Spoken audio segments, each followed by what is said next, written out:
आज के कार्यक्रम में आपका स्वागत है।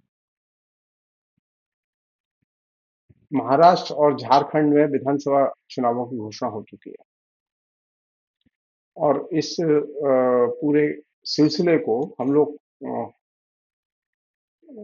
मेरे ख्याल में डेमोक्रेसी कैसे बचाई जाए और एक नए लोकतंत्र को या रेडिकल डेमोक्रेसी को कैसे निर्मित किया जाए, इस पहलू पर केंद्रित रखें तो ज्यादा अच्छा हो। क्योंकि डेमोक्रेसी में तो नरेंद्र मोदी भी भाग ले रहे हैं। सवाल यह है कि मुझे क्या नरेंद्र मोदी मार्का डेमोक्रेसी चाहिए? नहीं, मुझे वो डेमोक्रेसी नहीं चाहिए जिसमें फासिज्म सत्ता पर काबिज हो। मुझे वह कोई भी खैरात नहीं चाहिए जिसे कि फासिस्ट नेता दें डेमोक्रेसी कॉस्ट पर।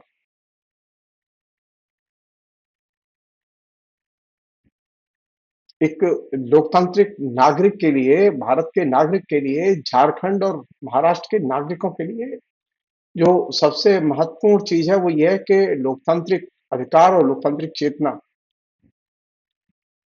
और उसके साथ डेवलपमेंट। आप अखबार उठाइए और अखबार उठा के देखिए आपके इन दो राज्यों में क्या चल रहा है, पूरे देश में क्या चल रहा है। तो आपको लगेगा कि डेमोक्रेसी एक तरह से क्राइसिस में है। डेमोक्रेसी गंभीर संकट से घिरी है।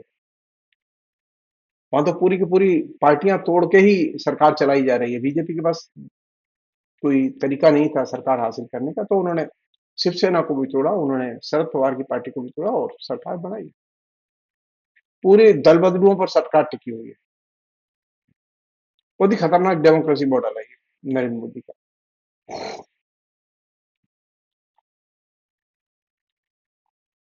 और इस पूरे के पूरे मॉडल ने, जो नरेंद्र मोदी का जो डेमोक्रेसी मॉडल है, वो कितना खतरनाक है वो इससे आप समझ सकते हैं कि नरेंद्र मोदी ने डेमोक्रेसी में जो पिछले 75 साल में विभिन्न किस्म की आइडेंटिटीज पैदा हुई थी, अस्मिताएं पैदा हुई थी, नागरिकों के अधिकार और नागरिक चेतना पैदा हुई थी, उन सबको कूड़े के ढेर पर फेंक दिया, या हम ये कह सकते हैं उन सबको अप्रासंगिक बना दिया।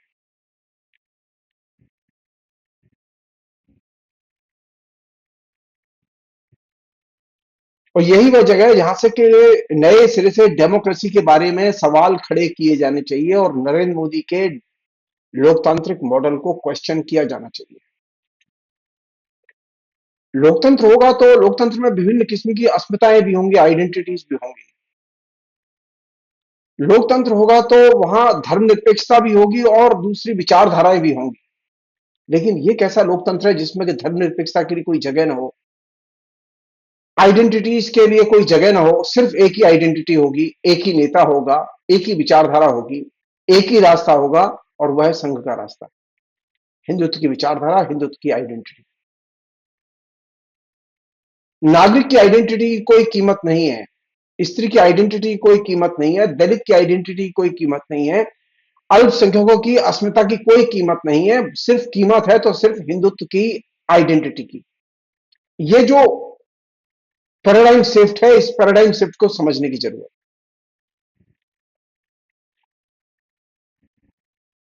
और जो सवाल खड़े किए जा रहे हैं वो सवाल बहुत ही माशाल्लाह सवाल है।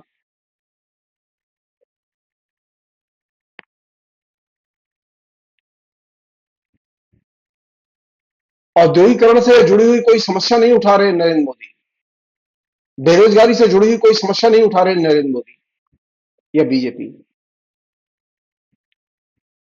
बल्कि वे बार बार एक ही समस्या उठाते हैं, हिंदू मुस्लिम की समस्या और हिंदू मुसलमानों में भी जनसंख्या की समस्या।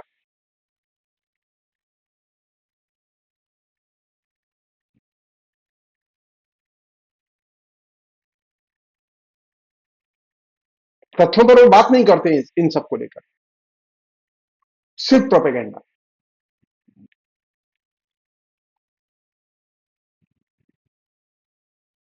और दिलचस्प बात है, हिंदू मुस्लिम समस्या को उठाते समय वो मुसलमानों की पहचान को खारिज करते हैं। जबकि भारत में 22 करोड़ से अधिक मुसलमान रहते हैं, बड़ी संख्या है मुसलमान, साधारण संख्या नहीं है। पूरे किसी भी मुस्लिम देश में इतने मुसलमान नहीं रहते जितने कि भारत में रहते हैं। भारत हिंदुओं का जितना देश बड़ा देश है, जितना हिंदू इसे प्यार करते हैं उतना ही मुसलमान भी इसे प्यार करते हैं, उनका भी ये देश है। लेकिन ये चीज किसी भी तरह से, किसी भी तर्क से अ, मोदी मार्का डेमोक्रेसी में, उसके मॉडल में, मोदी के लोकतंत्र के मॉडल में कहीं फिट नहीं बैठती, आती नहीं। मोदी के लोकतंत्र में गरीबी बढ़ी है और बेकारी बढ़ी है, और जो लोगों के कॉमन इंटरेस्ट के मसले थे, उन इंटरेस्ट के मसलों पर गोलबंदी और संगठन, आंदोलन, संघर्ष और इन साझा हितों को की रक्षा करने का भाव उसकी में गिरावट आई है।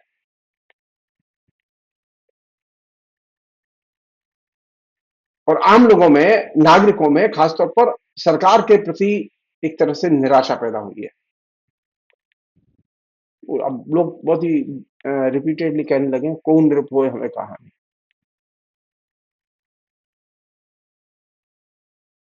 नरेंद्र मोदी के शासन में आने के बाद में राज्यों के अधिकारों में तेजी से गिरावट आई है, राज्यों के अधिकार छीने गए।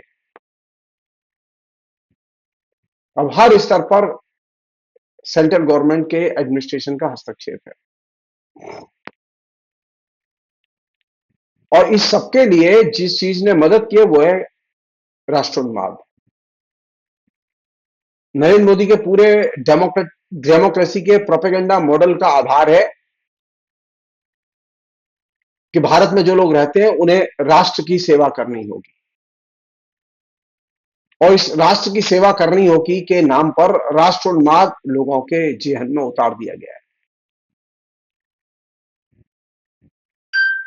और इसके कारण लोगों के निजी हितों के साथ में राष्ट्रोन्माद का टकराव पैदा हुआ है, सामुदायिक हितों के साथ में टकराव पैदा हुआ है, यहां तक कि क्षेत्रीय राज्य के हितों के साथ में भी टकराव पैदा हुआ है।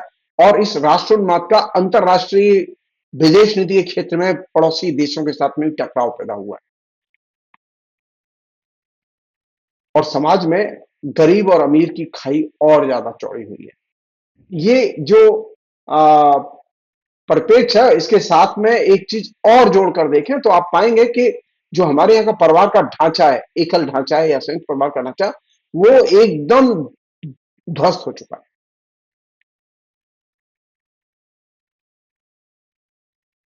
और इन सब मसलों पर कोई बातचीत नहीं करने को तैयार है। ये है डेमोक्रेसी का एकदम विध्वस्त रूप। आम लोगों में नरेंद्र मोदी के आने के बाद में पॉपुलिस्ट लीडर की अपील बढ़ी है। पॉपुलिस्ट लीडर की या पॉपुलिज्म की अंतर्वस्तु क्या है, उसका कंटेंट क्या है, इसे जनता देखने के तैयार नहीं है। नरेंद्र मोदी पॉपुलर है तो पॉपुलर है, उनके पीछे चलो। और इस पॉपुलिज्म के साथ चलने का एक साइड इफेक्ट यह भी हुआ है कि लोगों के अंदर विवेक या तर्क के आधार पर सोचने की प्रवृत्ति घटी है और भय बढ़ा है। भय और उन्माद में इजाफा हुआ है।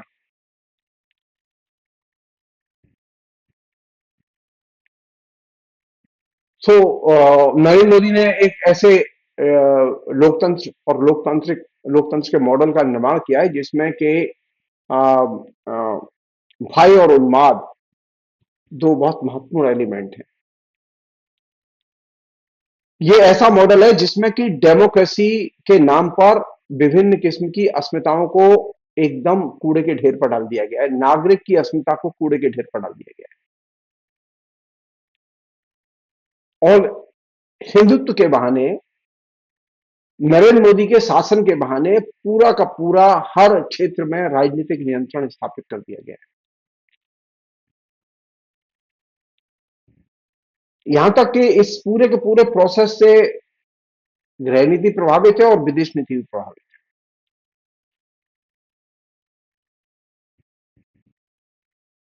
और ये एक तरह से हम ये जिसे कहें कि अस्मिताओं के को कूड़े के ढेर पर डाल के और सिर्फ हिंदू अस्मिता को स्थापित करना, उसी का वर्चस्व स्थापित करना, इसकी आड़ में आम जनता का व्यापक स्तर पर शोषण बढ़ा है। और एक ऐसे रेटोरिक को नरेंद्र मोदी ने जन्म दिया है जिसमें कि इल्यूजन बहुत है, और साथ साथ बहिष्करण में खास किस्म के लोगों के बहिष्कार पर जोर दे रहे हैं, खास किस्म के समुदायों के बहिष्कार पर जोर दे रहे हैं। सो इल्यूजन और बहिष्करण, ये दो चीजें हैं जिनको के नरेंद्र मोदी ने विकसित किया है, और इन दो के आधार पर नई राजनीतिक संरचनाएं और नई सामाजिक संरचनाएं वे विकसित की जा रही, और इसी को एक तरह से वो कह रहे हैं कि ये सशक्तिकरण का मॉडल है, और इस सशक्तिकरण के मॉडल के अंदर चयन की स्वतंत्रता नहीं है। नरेंद्र मोदी की डेमोक्रेसी में चयन की स्वतंत्रता नहीं है, वहां जो दिया जा रहा है वही तुमको स्वीकार करना है।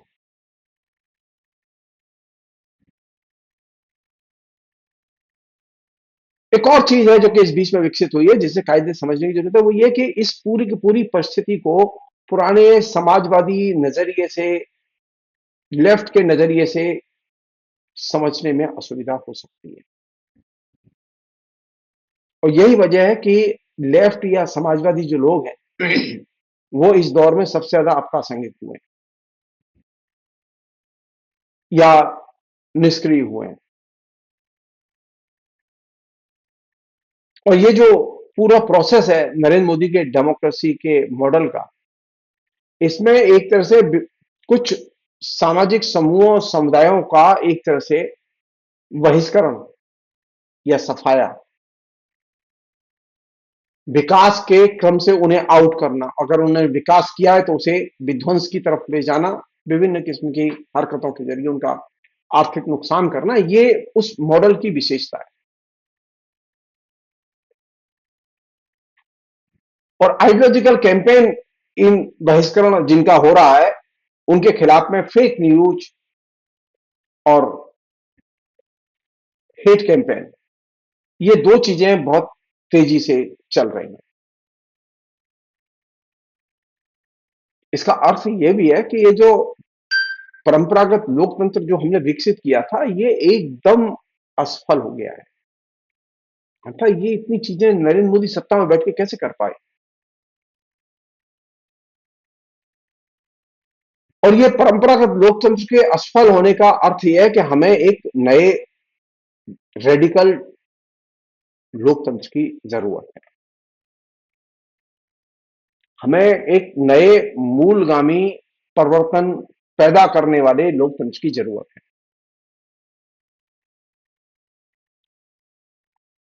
नरेंद्र मोदी के जो लोकतंत्र का मॉडल है, उस नरेंद्र मोदी के लोकतंत्र के मॉडल ने जो सबसे बड़ी चीज गिफ्ट में दी है भारत को पिछले 10 साल में, वो है निरुद्योगीकरण और बेरोजगारी और राज्यों के अधिकारों पर हमले। ये तीन चीजें इतनी भयानक हैं कि इन्होंने पूरे के पूरे सिस्टम को एकदम ऊपर से नीचे तक तोड़ दिया है। और चौथी चीज जो कि इनके साथ जुड़ी हुई है, वो है लोगों के ऊपर झूठे मुकदमों की एक तरह से बाढ़। ईडी, सीबीआई और दूसरी एजेंसियों के जरिए, पुलिस के जरिए विभिन्न झूठे केसों में लोगों को फंसाना, गिरफ्तार करना, जेल में बंद करना, ये एक कॉमन फीचर है नरेंद्र मोदी की डेमोक्रेसी का, जिसने कि बड़े स्तर पर ये प्रश्न पैदा किया है कि हमारी जो डेमोक्रेसी है वो पूरी तरह से, डेमोक्रेसी का मॉडल है वो पूरी तरह से असफल हो गया है। और जैसा मैंने आपसे कहा कि ये जो पूरा का पूरा प्रसंग है, इस प्रसंग को हमें महाराष्ट्र और झारखंड के चुनाव में ध्यान में रखना होगा। नरेंद्र मोदी का लोकतंत्र का मॉडल, जिस पर नरेंद्र मोदी काम कर रहे हैं, चल रहे हैं पिछले 10 साल से, वो मॉडल लोगों के लोकतांत्रिक हकों, अधिकारों और विकास और सामाजिक समानता के सपने को एकदम नष्ट करने वाला है, और इससे बचने की जरूरत है। मुश्किल यह है कि साधारण लोग इसके नरेंद्र मोदी के प्रभाव मंडल में इस तरह से आए हैं कि वे उसके बाहर देखने के लिए तैयार नहीं है। उनके जीवन में तबाही मची हुई है, इसके बावजूद भी वे नरेंद्र मोदी के मोह से बाहर निकलने के लिए तैयार नहीं है, और ये बहुत ही खतरनाक चीज है।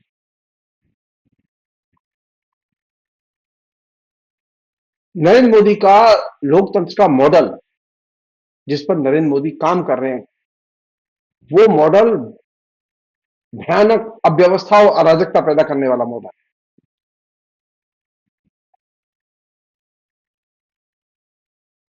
एक छोटा सा उदाहरण दे रहा हूं मैं आपको, जिससे आप इस क्राइसिस को समझ सकते हैं।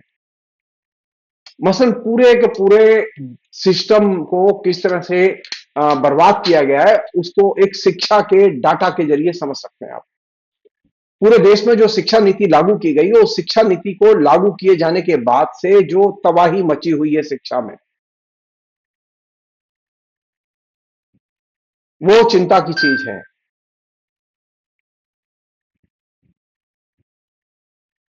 साइंस के जो विषय है वे हाशिए पर डाल दिए गए। अब साइंस के बिना आप समाज का विकास कैसे करेंगे, शिक्षा का विकास कैसे करेंगे? और पढ़े लिखे लोगों की कोई जीवन में कोई प्रगति आपको नजर नहीं आती। मसलन भारत में 14 लाख स्नातक हर साल निकल रहे हैं, नौकरियां नहीं है। अब आप सोचिए, आप 14 लाख स्नातक जिस देश में हर साल निकलते हो, वहां नौकरियां ना हो तो वहां क्या स्थिति होगी? तो नरेंद्र मोदी के मॉडल में शिक्षा तो है जो चल रही है। तकरीबन इस समय अगर हम ध्यान दें तो 1100 यूनिवर्सिटी हैं और 59,000 के करीब कॉलेज हैं। और ये 1100 यूनिवर्सिटी और 59,000 कॉलेजों की हालत यह है कि इन सबके बावजूद तकरीबन 10 करोड़ से अधिक विद्यार्थी ऐसे हैं जो कभी अपना किसी भी स्तर पर नामांकन नहीं कर पाते, दर्ज नहीं कर, दाखिले नहीं ले पाते, पढ़ने के लिए जा नहीं पाते। क्यों? क्योंकि उनके पास पैसे नहीं। तो नरेंद्र मोदी की डेमोक्रेसी, वो एक तरह से शिक्षितों के लिए भी कंगाली का एक तरह से अवसर लेकर आई है।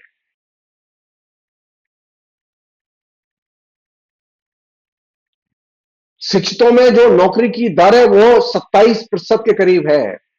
तकरीबन 63% से अधिक बेरोजगार स्नातक रह जाते हैं। 100 में से 27 को मुश्किल से नौकरी मिल पाती है कोई। जबकि अमेरिका का क्या हाल है? ये पांचवी अर्थव्यवस्था बनाना चाहते हैं ना। अमेरिका में हालत यह है, जो स्नातक निकलते हैं उसमें से 90% स्नातकों को नौकरी मिल जाती है। जर्मनी में 75% स्नातकों को नौकरी मिल जाती है। फ्रांस में 70% स्नातकों को नौकरी मिल जाती है। ब्रिटेन में 60% स्नातकों को नौकरी मिल जाती है। दक्षिण कोरिया में 100% स्नातकों को नौकरी मिल जाती है। जबकि भारत में मात्र 27% स्नातकों को नौकरी मिल पाती है। कितना भयावह भारत बनाया है।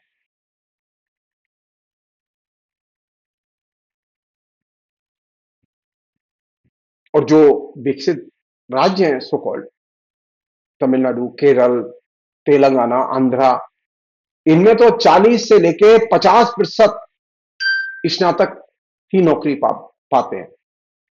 50% से अधिक जो है वो स्नातक नौकरी नहीं पाते। यूपी बिहार में मात्र 24% को ही नौकरी मिल पाती है। और जब में नौकरी मिल पाती है तो वो कोई ना कोई छोटा मोटा काम, उसकी डिग्री के अनुसार प्रॉपर नौकरी नहीं।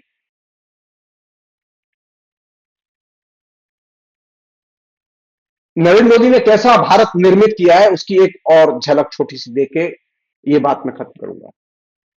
वो ये कि दक्षिण के राज्यों में प्रति व्यक्ति आय प्रतिमाह 3,500 से लेके 4,000 रुपए है, और यूपी बिहार में जो कि नरेंद्र मोदी का गढ़ है, जहां के नरेंद्र मोदी सबसे ज्यादा काम कर रहे हैं, वहां यूपी बिहार में प्रतिमाह प्रति व्यक्ति की आय 1,000 रुपए महीने है।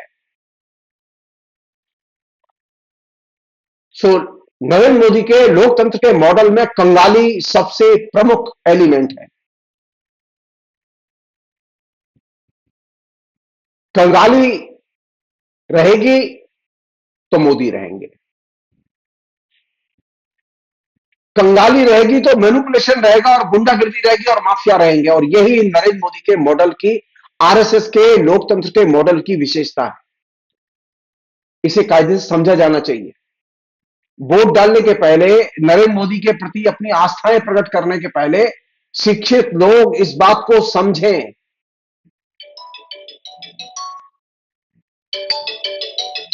फिलहाल इतना ही।